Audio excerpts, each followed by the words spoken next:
Welcome back, everyone, to World FinTech Festival India 2021. We have, in the past 2 days, witnessed a lot of amazing conversations from our FinTech fraternity in India and abroad as well. But now it is time that we have come to the end of the day two and the end of Singapore FinTech Festival and World FinTech Festival India as well. But we have the most amazing session planned for you as our final penultimate session or fireside chat of World FinTech Festival India 2021.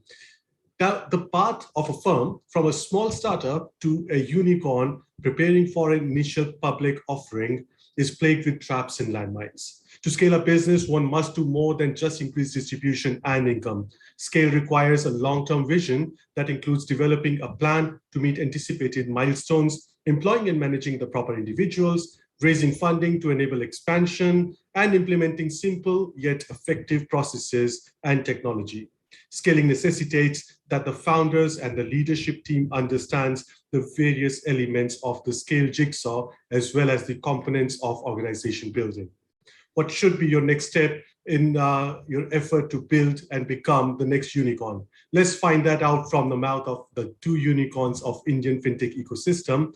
And joining us for this session, we have Mr. Gautam Kaushik, who's the group president of BharatPe, and joining Gautam on this session is Mr. Harshil Mathur, Chief Executive Officer and co-founder of Razorpay. The stage is yours, gentlemen. Gautam, please take the conversation forward. Well, thanks, Amit. And it's indeed a pleasure and a great privilege for me to share the stage with Harshil, who I greatly admire. I have watched his journey from a founder to being a founder of a unicorn with a lot of intent and with a lot of pride. Having seen like one of, let's say, fellow beings, right, in India, setting up such a successful enterprise is something that we can all take a lot of pride in. And I think that there are few people that I can think of who can do as good a justice to this topic that we have on our plate today, startup to unicorn. So for the next 30 odd minutes, what we'll do is we'll touch upon multiple aspects of the journey from starting up to becoming a unicorn. And while Harshil has personally traversed this journey from starting out a few years back to where he is today, and he'll obviously provide insights from his experiences as an entrepreneur.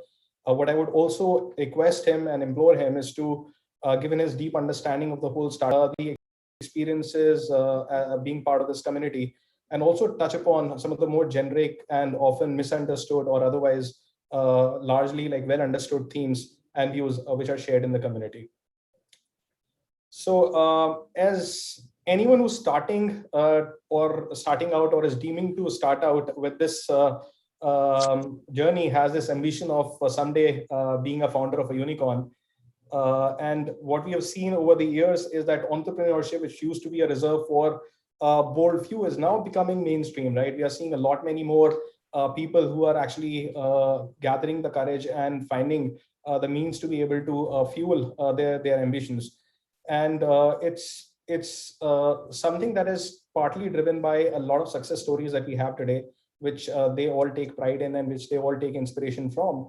But also the fact that like we have a lot more access to funds, to investments, right? So we'll touch upon all these aspects. But I think as the Chinese proverb goes, that a journey of 1,000 miles starts with the first step. And I've personally spoken to a lot of founders, and they have very interesting stories of what inspired them and what sort of oriented them towards taking this journey. On one side, we have like the journey of Jeff Bezos, who took this trans-America road trip, and he already had a business plan in mind and what he wanted to do to something that could be more serendipitous. So I think, Harshil, that's going to be my first question to you as to what inspired you to become an entrepreneur, and what was that first initial push that drove to you towards this? Hey, definitely. Thanks, Gautam, and thanks for hosting the session, and thanks to the SFF team to invite me. I think it's definitely an interesting topic, and would love to share whatever I have learned in the journey, and hopefully that will give some guiding light to the entrepreneurs who are coming up these days. So I think, as you rightly said, right, like a long journey starts with a series of small, simple steps. I think it was no different for us. I don't think when we started Razorpay, I thought of that, hey, we want to become a unicorn, forget unicorn. We didn't even think we want to raise VC funding and all that. Like this is 2014, 2015. Like we were two fresh grads from IIT Roorkee. I was working in Schlumberger in Middle East. Within 6 months into my job, my co-founder was working in Microsoft in US. And while we were doing those our jobs, we used to spend our free times just building side projects. Because of us being from a coder background, we used to love doing side projects. And for one of those projects, we wanted to accept payments online. And that's when we saw it was very challenging for an early stage startup or a young company to accept payments online because the process was built primarily for large organizations. And when we went online, we saw that almost everyone faced the same problem, right? So it started with that we thought that, okay, this definitely doesn't seem right because our belief was when we looked at the ecosystem around us that at that point of time, and when we looked at ecosystem like US and Europe, we felt that India is going to go through a significant rapid expansion of internet ecosystem in the next couple of years. And like you need easy and cheap access to internet to build things like social media, to build things like Zoom and everything else that we are doing today, you need fast and seamless access to payments to build commerce on internet. Right? So e-commerce, retail, food tech, wealth tech, everything that exists today like can't exist without a seamless access to payments. That's like a base layer problem. So we felt like that this seems like an interesting opportunity, right? And if we build something here, there's definitely a meaningful business to be built here because we can build something interesting. We can charge the merchants for it because we are definitely going to be solving a problem. I think that's going to earn a significant amount of money as some of these businesses scale up. And that is essentially where the idea was, right? Like we had zero idea of how to raise funding. We had zero idea of what a unicorn essentially means. There was no word called FinTech back then. So I think for us, it started from a problem. And we latched onto that problem. We as we got more passionate about it, and we just felt that this is a problem worth solving. I think everything else took shape as a result of that. And I think, when we looked around, right, like most successful businesses start like that, right? You start with a problem that a lot of people are facing. You face yourself, or you see somebody close to you face, and you feel that if you solve it well, it's gonna work well. I think there's a typical saying that Y Combinator, the accelerator that we went to, has. It's make something people want. So if you find a problem that, and it doesn't need to be that everyone wants it, as long as you know that a limited set of people face a lot of problems, and as long as you find a way to solve it and you become passionate about it, I think everything else comes secondary, right? You can build a business, you can bootstrap a business, you can raise funding, it could become a unicorn or something, but you will be able to build a business around it in some shape or form.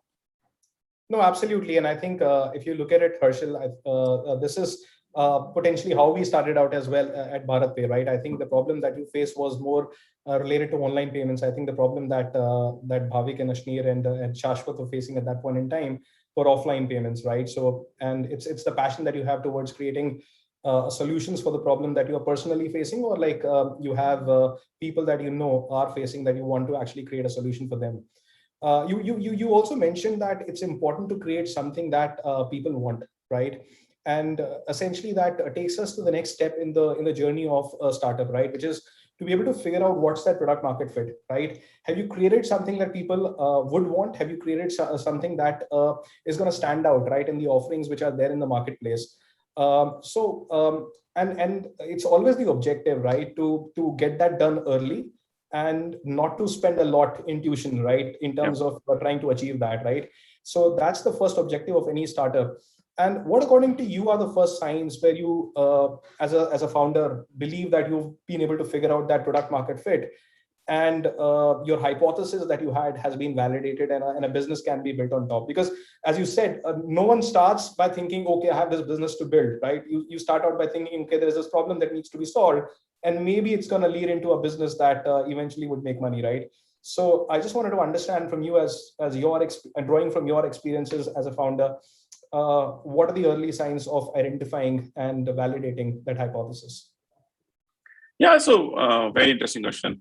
I think like you start with the problem and you feel that, okay, this is a problem worth solving. But that next step is not just building a startup, right? There's a lot of series of steps underway.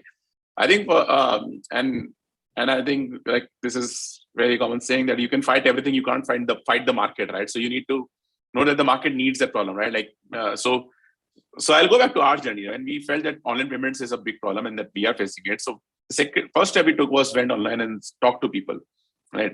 Is everyone else facing the same problem? Have people already found a solution to it? What are the alternates that people are using to solve the problem. And I think we spoke to a lot of people. So this is 2014 and 2015. What we used to do is we used to go these groups called Bangalore Startups, Pune Startups, where a lot of startup founders would hang out. And we would just say, okay, like we're facing a problem with payment gateway. If you have faced something similar, I would want to talk to you. And I would just set up like 20, 30 minutes with them on a phone call, get on a call with them, understand what kind of problems did they face. Are they similar to us? Are they more than us? And that's how we validated, okay, the market needs it. Because these people were really, really searching for the solution. And this is not like 1 or 2 or 5 people, but a lot of people were searching for the solution. So I think you're right. Like you can't spend too much time on it in the sense that like we didn't really get a consultant to do a market study on it, like a large organization would. But we did our own research on it. And we found that, okay, there is a reasonable number of people that we have found in the 5-10 reach outs that we've done.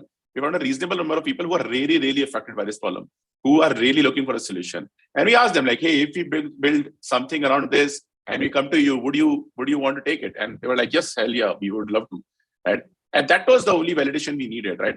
And every step of the journey, I think it's not just like pre-launch. Once we launched, we started pitching our product, because a lot of times customers say that they like something, but they don't actually adopt it. Right? So a lot of times you have a product which is good to have, but when you go out and sell, it's not that big of a problem, right? That so a lot of times when you ask somebody, hey, if I do this for you, will you take it? You might say, yes, I will. But when it actually comes to doing it, there's a lot of inertia that people have. So I think that's the second step when you actually go out and launch something in the market. And I remember when we launched our payment product and we announced it to the world that, hey, we are live, we had 300 businesses signing up for us on the first day, right? And that is a huge validation, right, for an unknown startup, right? So I think there are a couple of things here, right? While what I'm talking about are the positive sides, the positive reinforcements that I have, there are a lot of negative reinforcements. I remember when we went to investors in the early days and said that, hey, we are building a payment gateway, a lot of investors would just walk us out of the door that, hey, this is a commoditized space. There are 10 people in this, 15 people in this. Why are you getting into this? Like, build something differentiated, build something new. Because from the perspective of a lot of people, there are 15, 20 large players in this space. And from their perspective, the space was as good as done. It was commoditized. There are 10, 15 players. There's not a differentiator. You'll end up just cutting on pricing and other things. And there's not much left to scale, right? So I think that is not really something that you need to, like, of course, that's an important input. But the most important input at the end of the day is the customer, right? So the segment that you want to go after, the customers that you want to serve, as long as they are saying that they need you, everything else comes secondary. And as long as they are saying they don't need you, or they don't need the product, or they are not buying the product, then no matter how cool the idea looks like, it's not good enough, right? So in the end, it's always about customer first. And for us, the true to answer a part of your question, the true product market fit came in when customers started using us and they started referring us to other customers. We didn't really have a marketing budget for a very long period of time. Even now, we have a very low marketing budget. We don't do much advertising. You will not see us do TV ads or other kind of ads, because our customers are informed. Our customers search.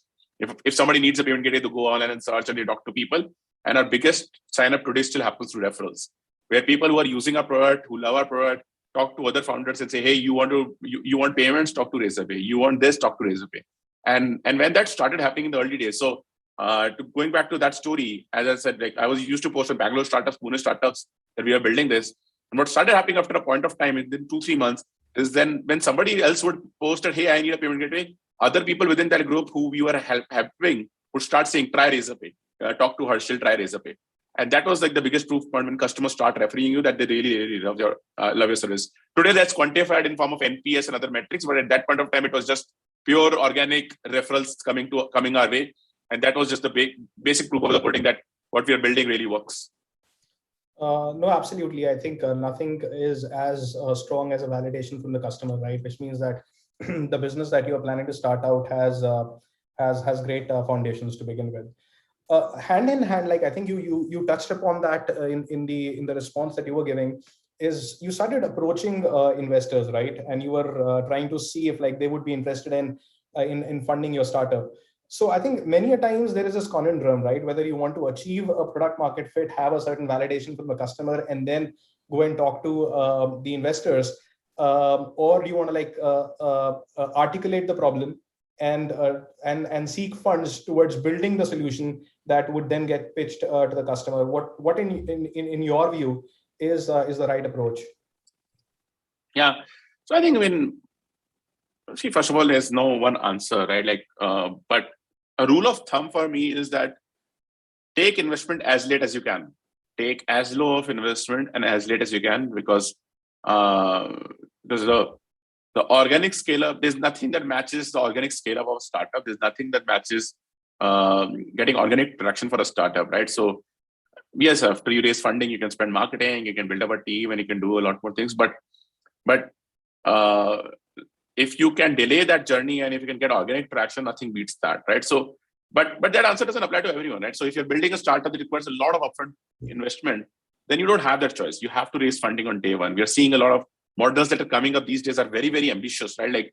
Like for example, in Y Combinator, there are companies coming up that are literally building rockets for Mars, right? Like you can't have customers before investment in those cases.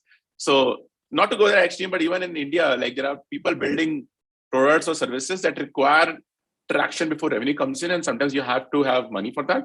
So if that is the case, you might need to raise funding. But if you can delay that journey, for example, if you're building a mobile app, launch a mobile app, get a few customers, it not for anything else, but it will be much easier to raise funding after that, because once the investors can start talking to some of your customers, and when your customers start telling that yes, I love Razorpay, I am using them, and I would love to see them grow, I think that's the best pitch that you can have, right? Then you don't need to pitch as much.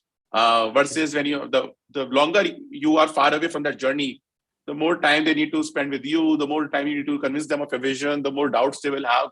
So the journey becomes far more easier, and you end up spending lesser of your time in some of these things if you can afford to wait a little more. So I think the basic rule of thumb is that typically at least a startup should launch an MVP, in my view, if it is possible. Again, there are cases where that's not possible, but if you can launch an MVP, launch an MVP. If you can get a few customers, got a few customers, and then go out and raise funding. Of course, the ecosystem has changed a lot, and it is possible to raise funding without a lot of those things. Absolutely. But I think it will just save you a lot of time, save you a lot of energy, and give you much better terms and everything else if you can get few customers to bat for you. So that will be my general advice. But there are cases where this might not work. No, absolutely. And I think having customers under your belt always sort of gives you confidence when you are standing in front of the investor and giving your story, right? So obviously it works in certain cases, but in capital intensive ideas, I think it always makes sense to first get a few investors who also believe in that particular, let's say, line of solutioning for that particular problem, and to then sort of look at an MVP launch. Also, what's important, Harshil, in that initial phase is how do you think about the growth hack, right? You mentioned that in your case, it was reaching out to fellows, let's say founders, and seeing what are the problems that they were facing and creating something that they would want to definitely deploy, right? Now, what I've seen is that and you touched upon it, that people are in the initial conversations welcome the kind of solution that you're pitching, but when it comes to taking the plunge, I think there is a lot of inertia that comes into play, right? It could always be prioritization. It could always be the fact that there is a real gap in terms of the perceived problem versus the real problem, right? And the fact that they may not have the same confidence, right, in terms of going with someone who's just starting out, right, who's just built a solution, versus, let's say, ditching someone who's been in that space for multitude of years. So how do you go about that initial growth hack, right? What's been your experience? I know that there are different ideas, there are different strategies that apply to different businesses. But drawing from your experience, what you deployed as the initial growth hacks to convince these guys that your solution was the next best thing since sliced bread, and they should just jump for it.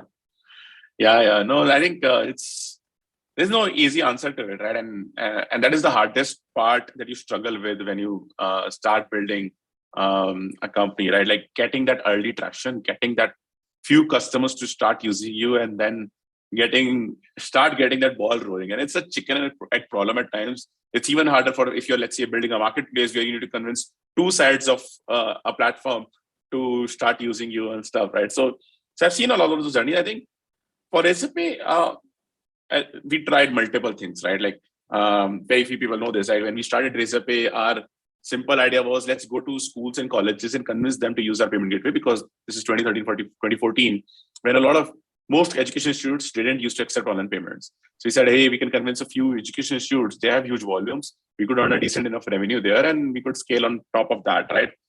I went around to a lot of schools and colleges, and as anyone who has built a business that tries to sell to schools and colleges will understand, it's almost impossible to sell to them for a young startup, right? So we talk to them and they say, hey, you are just two people. We can't trust our school's fee collection to you guys. And a lot of times companies, these companies in enterprise sales that happens, people don't even say no. You just keep talking and you keep meeting. You're doing meeting after meeting after meeting, and at the end of the day, you realize, hey, nothing happened, and it has been months since we started talking, right? So we tried that. We very quickly took a call that, okay, this is not working.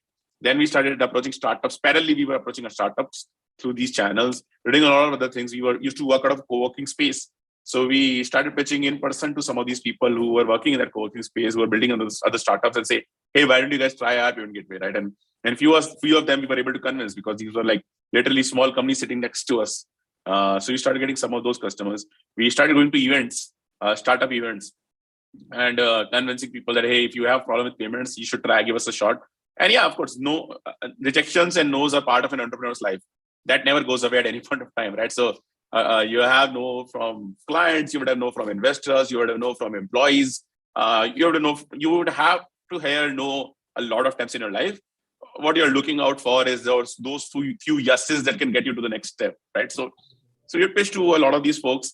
A lot of these people just said no, that, hey, we don't think you guys can solve it for us, or we don't need this or something. But the few people who said yes and they started using us, they really loved us, right? And that is really the proof of the pudding, right? So your conversion rate on day one would be like 10% or lower. We didn't even measure conversion rates at that time. But the people who were using us really loved us, and they started talking to a lot of people that, hey, try Razorpay, and those people start coming on our platform, and then they connected to other people. Like, and in B2B ecosystem, this takes even longer. It's not like consumer; it doesn't go viral at once. You have customers, they talk to other customers, and there is a virality coefficient, but it's much smaller than consumer. You don't have that large of a base. Yeah. But I think that was good for us. And a lot of times you'll go to customers, to your point, like you'll go to some of these large customers who will say, hey, you are too small and we'll not use you.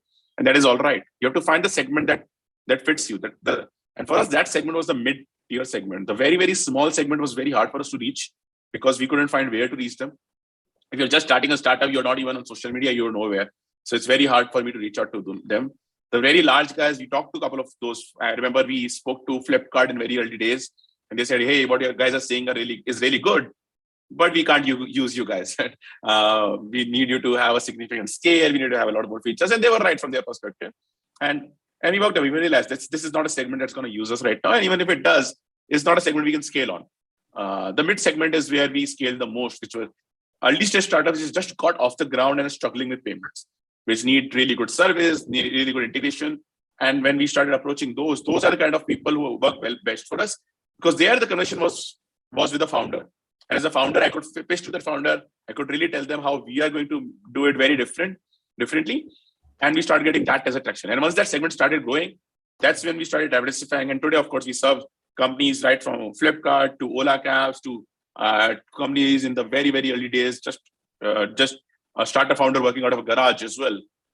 So you expand into those segments, but in the early days, you don't really need to be something for everyone. You need to be something really important for even a small segment of the pie, and then everything else would come. I think what we say in simple in startup world is that growth trumps everything, right? So as long as you find a way to grow, and you need to find that one lever, and you start growing on that lever, then everything else follows. The investors who are saying no to you will start coming back. The companies who are not buying you today will start buying you back. The bank partners who were saying no to us started coming back to us. The employees who we wanted to hire but didn't want to join started coming back to us. So all of that gets sorted out. You just need to find that lever of growth. No, absolutely. And I think it's also a function of how many iterations you're willing to take, right? How many times you're willing to go out and pitch, right? And not getting disheartened by the few no's that you get when you're first starting out. So I think very true when you said that, like, it's the few yeses that you get in a sea of no's that you need to latch onto and just see and hope that, like, it takes you to the next level, right? So absolutely right. But you have to be confident about the proposition that you're selling, that there are like segments where this is going to sell. And talking about that, Harshil, right? It's also very important to set milestones, right? I'm willing to give so much or I'm willing to, like, let's say, take so much time to get to the first customer, then the first 100 customers, right? How's that journey of like setting milestones? How's the nature of those milestones changed, right? As you've gone from, let's say, 0 to a billion, right? And how's that process of determining the right milestones? How's that actually evolved? Yeah, I mean, it's a hard part of the journey, and you ask a very valid question. I think in the early days, it's even more harder. As you scale, I think the growth becomes far more predictable. See, when you're in early days, it's very rare that you set a target and you achieve 80% of it or 120% of it. Either you achieve 200, 300% of it, or you don't achieve anything. You achieve 10%, right? Yep. Like, so you can't have that photo finish to targets in the early days, right? Like, you either overestimate or underestimate massively. And I think same was true for us. And but what we tried to do from early days was try to set up a rigor for it, right? And you get better on it over the years, right? So one thing that we have always been consistent on is that we've set very, very ambitious targets for ourselves. So it's very unlikely that we overachieve them. It's very likely that we underachieve them. But I think that sets up the company for a kind of culture where you're always hitting higher than what the world expects from you. Because if you just build up an organic scale up, then you will build up, 20%, 30% growth or something like that. But for us, the goal was, at least in the early days, was 30, 40% month over month. And that's really rapid compounding that you want to do. So we would set up a really ambitious goal, and the expectation was clear with the team set, okay, this is an ambitious goal. We'll make a run for it. If we hit it, it'll be really amazing. And if we don't hit it, then we'll find a way why we did it so that we can hit it the next time, right?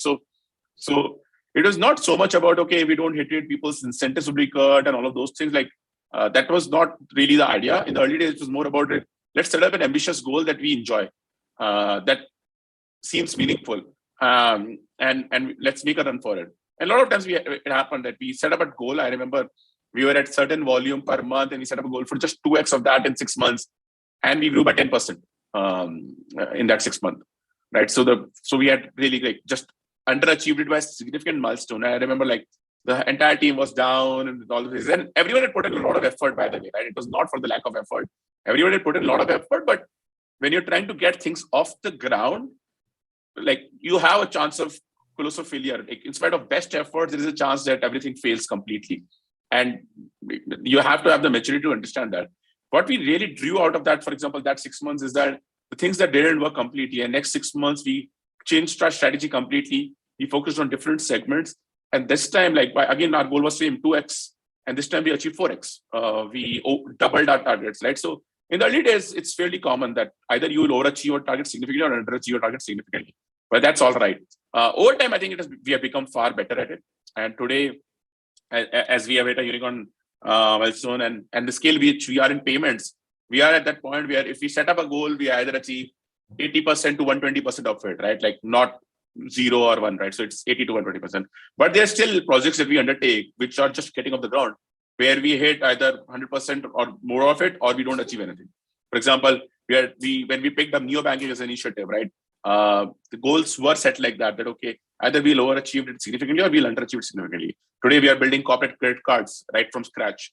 Those are fairly 0 to 1. It's very hard to really say where we'll end up. If we find the right lever for growth, we can just scale it up massively. If we are unable to find it, it's a start from scratch again next cycle, right? So we still have a lot of these 0 to 1 experiments that we keep doing where it follows the same philosophy. The only thing you can do is try to get better at it. Learn from the mistakes, learn from the failures, try to iterate in the process fast. And with every cycle, you should become better at it. No, absolutely. And I think you always start out with simpler goals, right? Your initial goals might be more product oriented. I have to build this particular feature by this particular time. Then it tends to become more customer oriented. Need to get my first customer by this particular time, need to grow it by a certain extent. And then I think the milestones keep getting more and more complicated, right? Although the science to be able to predict those milestones or the achievement around them also evolves, as you mentioned, right? I think as the company becomes more mature. But I think it's always important to be able to single out which milestone is more important than the other. So that the whole organization is then focused on that one milestone, right? And not getting sidetracked by what we call as vanity metrics in the startup world. So it's always important for a founder to always shine light on what's important for for the resilience of the company, right, for the longer term. So I think absolutely right when you said that it's important that you set targets which you'll feel happy missing out, provided like you know why you missed out on those targets. Closely linked to milestones, Harshil, is also the role of a founder, right? It starts out as something which is very different, right? You would be that like one single guy who's a coder who identifies the reason, the yatra, and then like you sort of become an expert storyteller, you become an expert hirer, to a point where you actually start defining the culture of the organization, right? I would be very interested personally in hearing your story as to how you've seen your role evolving, what you feel that you're doing more of, and what you would want to rather do less of, sitting in the position that you're sitting today. Yeah, no, I think that's a very valid point. Like, once you take up a role of a founder and once you take on the journey, you need to know that like this is no matter the amount of funding you raise, no matter how much traction you get, this is not going to be a short journey. It's going to be a journey of 10, 15 years at least. Once you start scaling up a business, right? And if you want to get it to a significant, meaningful outcome, and that means that you need to find a problem that you're so passionate about that you are willing to commit 10, 15 years of your life to it as a mission, essentially. That like no matter the ups and downs, I'm gonna take it and I'm gonna figure this out, right? And the founder role constantly evolves, right? So I think in the early days it was very hands-on, right? Like I was a coder myself. I used to write a lot of code myself. Me and Shashank wrote the first version of Razorpay, and in the early days it was everything on us, right? So we would call up customers, convince them to go live with us, take them live, handle customer support, handle sales, operations, marketing, everything, right from scratch was just on us. As we started scaling it up, you find people who can take some part of those roles, and then you can move on to bigger and better problems and significantly more problems where your time can go in. And I think today, if I look back, right, today my role has almost negligible execution. It's more about setting up that vision, setting up the strategy, where the company needs to go in the next year, in the next 6 months, in the next quarter, or probably even in the next month. Aligning teams so that people constantly are aligned towards that one North Star. And lastly, just unblocking people. Because a lot of times as the organization scales and you create a lot of processes and structures, people get stuck because of those structures. And as a founder, one of the responsibilities becomes, this is not a problem you face in early days because everything is open, everyone can move around and do things. But at scale, one of the biggest problems becomes is that ensuring that people don't get inefficient because of the structures and processes you set up. Somebody wants to do something great, they don't get logged out because, hey, you are not part of this structure or this is not the process, right? And that is where a founder, you need to constantly keep an open eye to see what's happening on the ground, keep that feel of the ground, and get into things where you feel that things are not moving at the pace and what is needed to unblock it, right? I think that is mostly my role. So if I talk about like my day primarily goes into two parts. One is the external side of it, which is talking to investors, media, all of those things and events and stuff. But I spend 60-70% of my time on the internal side, which is either strategy discussions, brainstorming discussions, or sometimes just meetings where we are discussing what happened last week. Why did we miss this metric, right? And I think the part of the role that I enjoy the most is, of course, the brainstorming, where we decided to build something new, some new product. And while this doesn't require my intervention today, this is something I forcefully do myself even today. That if there's a new product that is getting built, I get into those calls, I get into those meetings, try to tinker around. Hey, can we do this? Can we do that? Because that is what is my core passion, right? And I love building new products. I love figuring out what are some of the new interesting things that we could venture into.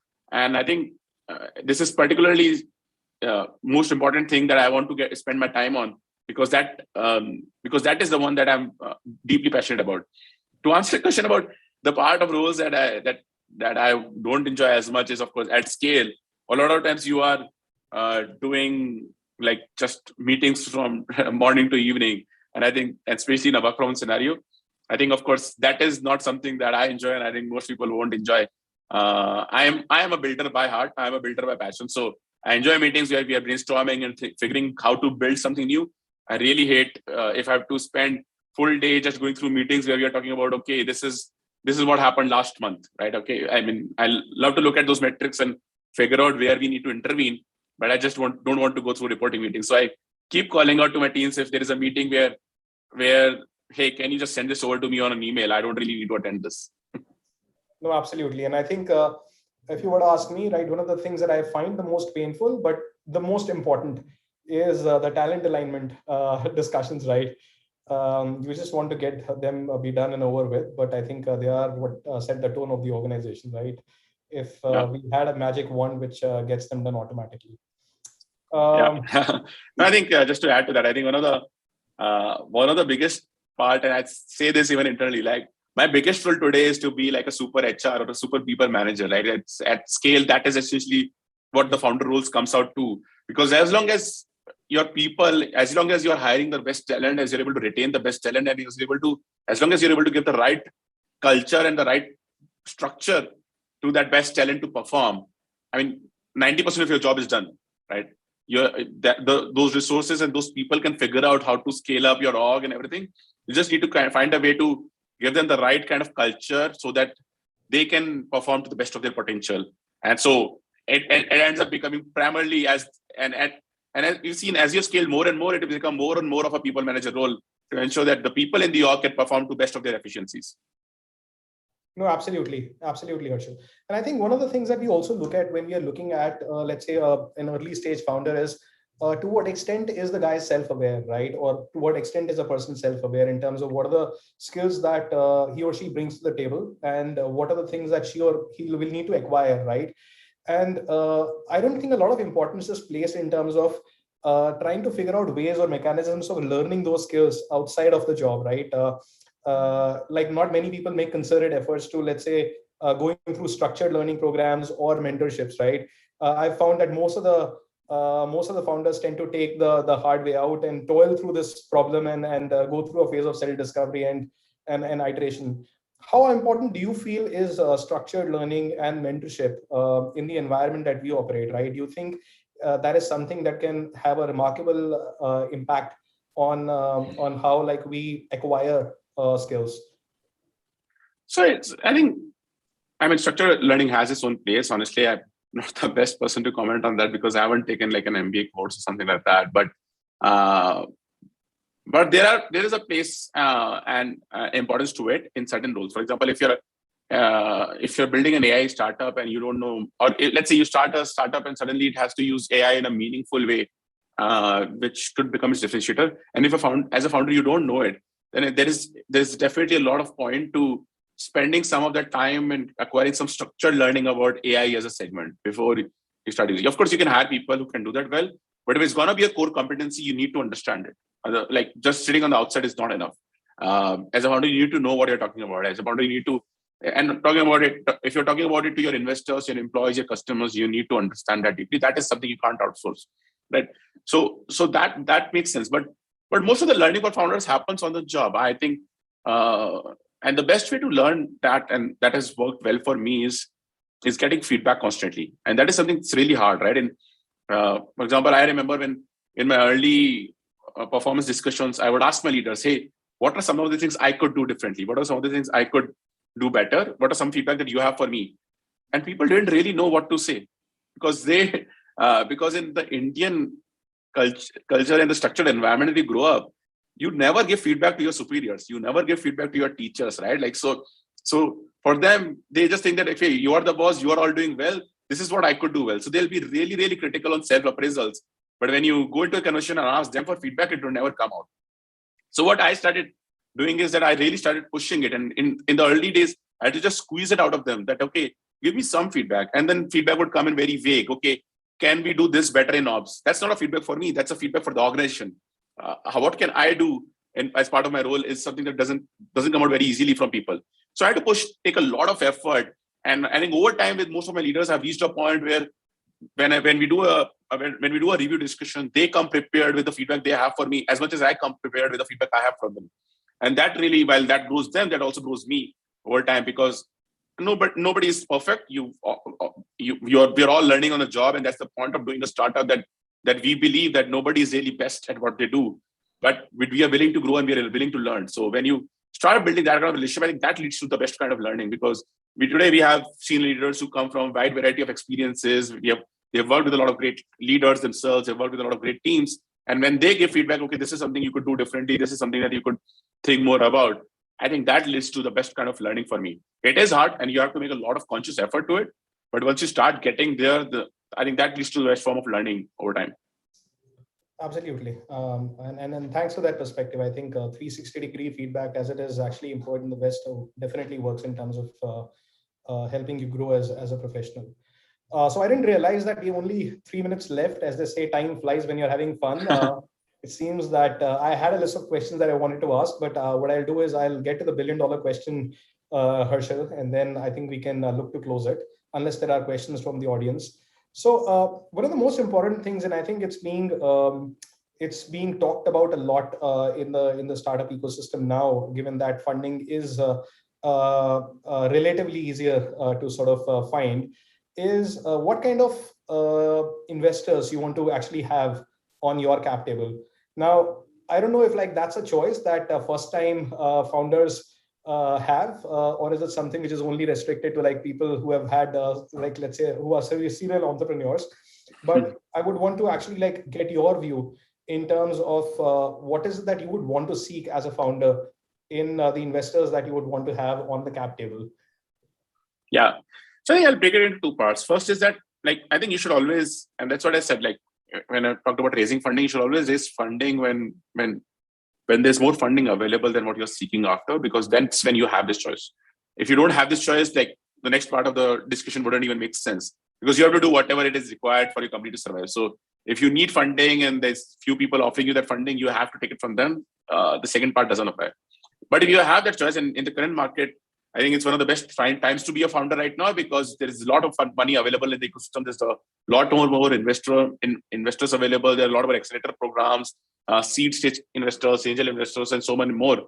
So you have most founders would have a choice.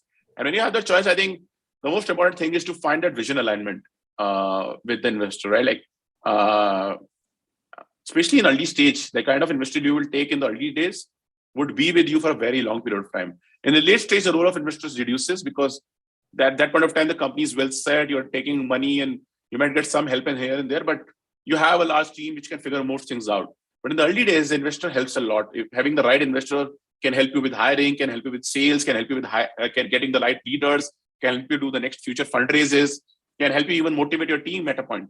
And the other way around, not having a kind of investor who understands your vision, who really understands what you want to do, and if they try to push you into a direction which you didn't really want to go, or which doesn't align with the vision, then it can be catastrophic, right? So, and I would quantify it as I think a lot of founders these days put a lot of focus on valuation and money. In the early days, I think a 20, 30% or even a 50% delta in valuation wouldn't matter if you are not getting the right investor, right? Just having the right partner on day one who understands your vision is far more important.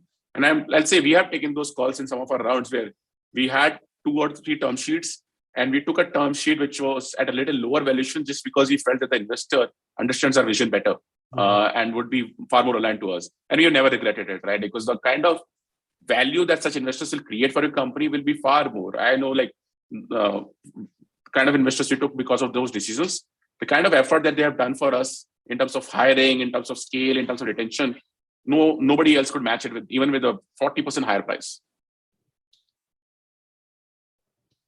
No, absolutely. And I think we're out of time, but I would definitely want to thank you, Harshil, for the themes that you touched upon. I think the ones that would definitely echo with me long after, let's say, the session's over, is having a problem which is worth solving, right? Which you feel very passionate about. And I think you touched upon the fact that you should be so passionate that you should be willing to give at least 10 to 15 years of your life towards that problem, right? Having said that, it's also very important to figure out the product market fit as early as possible, so that you don't end up spending 10 to 15 years of your life barking up the wrong tree, right? Which is not the sort of situation that we would want to find ourselves in. And the fact that you have to keep faith, you have to recognize the role of a founder as it evolves during the journey, and be willing to embrace that change and take it as a process that also helps you evolve as an individual, right? More importantly, I think we should all be having fun. Getting to a unicorn is not the objective here, right? I think the objective is to be able to find a solution that is everlasting, right? And to be able to continuously add value to the customers that you've brought into the mix. So thanks, Harshil, for actually leaving us with a lot of things to sort of think about and also implement as we look at our startups. Thank you so much, Gautam. It was a really fun and interesting conversation. Same here. Thanks. Over to you, Ahmad. Thank you. So many thanks to Harshil and Gautam for joining us for this session, and indeed a very interesting and informative session for all the budding startups and everyone who is in this space trying to get to a certain point. And as Gautam and Harshil have very clearly mentioned, that it's not about being a unicorn. It's more about finding a problem, giving it a solution, and everything else will follow. And with this, we have come to an end of a week full of rich content and insights from the fintech ecosystem across the world. While Singapore FinTech Festival and World FinTech Festival India might be ending today, but these conversations will go on for months to come. And with that, it is time for us to say goodbye. And we thank you once again for joining us over the past 5 days at World FinTech Festival India and Singapore FinTech Festival, hosted in partnership with FinTech Festival India. Check out the FinTech Festival India's upcoming schedule on www.fintechfestival.in. Till then, have a good evening ahead, and we will see you soon. Thank you.